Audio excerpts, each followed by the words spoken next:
My brother-in-law kept telling me I look like a girl, so I dressed up as a prank and now my sister says I ruined her marriage. To put it bluntly, I, 20M, look like a girl. Definitely a flat-chested one, but still. I guess I'm just unlucky in the genetics department. Most people think I'm just a tomboy, but it gets a bit annoying when people mistake me for a girl. I'm pretty comfortable with myself now, but I used to get bullied a lot for it and can be a bit sensitive about it. My older sister, 26F, doesn't stop her husband, 30M, from making jokes about it.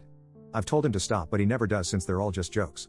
I've gotten sick of it and wanted to get him back instead of being my usual timid self, so I went out of my way to get some friends and my younger sister, 20F, to give me a makeover a little before they were to come over.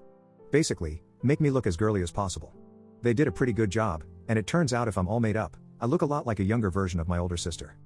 When they came over, I made sure to act as girly as possible. He was visibly very uncomfortable, so I knew I was definitely winning this one. They left very early, and I got a text from my sister calling me an a-hole for making her husband uncomfortable. She told a few family members, but most are on my side, but a few think what I did was childish and in a-hole territory. Edit, I got a text from my sister that I'm a giant piece of crap and ruining her marriage. I don't think I will be seeing them anytime soon, but just in case I'm going to try and have a proper conversation with my parents about everything and see if we can keep them out of the house for a while. Since I only pay rent to live with them, I don't really get a say, but I hope my parents can support me. Update 1. Thank you everyone for all the feedback, positivity, acceptance and some laughs from some comments. It's been a wild few days. I had to sit down with my parents and had a big talk about my feelings. They agreed that my sister's husband wouldn't be welcome in the house anymore. The only reason they didn't do or say anything about it is because they thought it didn't bother me and know I'm a tough cookie.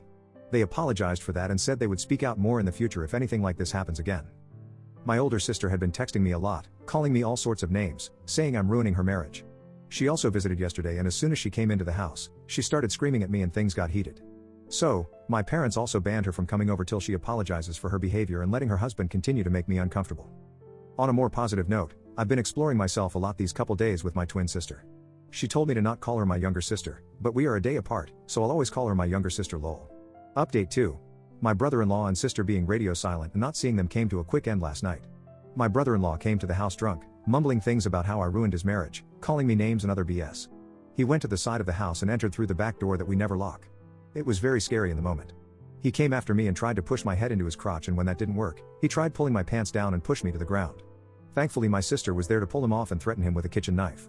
He left right away, and we called the police and my parents who were out at the time. My parents came straight away but police didn't show up until 2 hours later to basically just say they can't do anything and that if we want, we can go to the courthouse for a restraining order. My parents tried calling and texting my sister to tell her what happened and why he did what he did, but all she texted back was F off. I'm very shaken up right now, but I'm not going to let it get to me. Update 3. My brother-in-law came to my house again to apologize, but luckily, I wasn't there, and my dad chased him off while calling the police. This time they actually came at an appropriate time, but there was nothing they could do except advise my parents and me to get a restraining order. So that's what I did.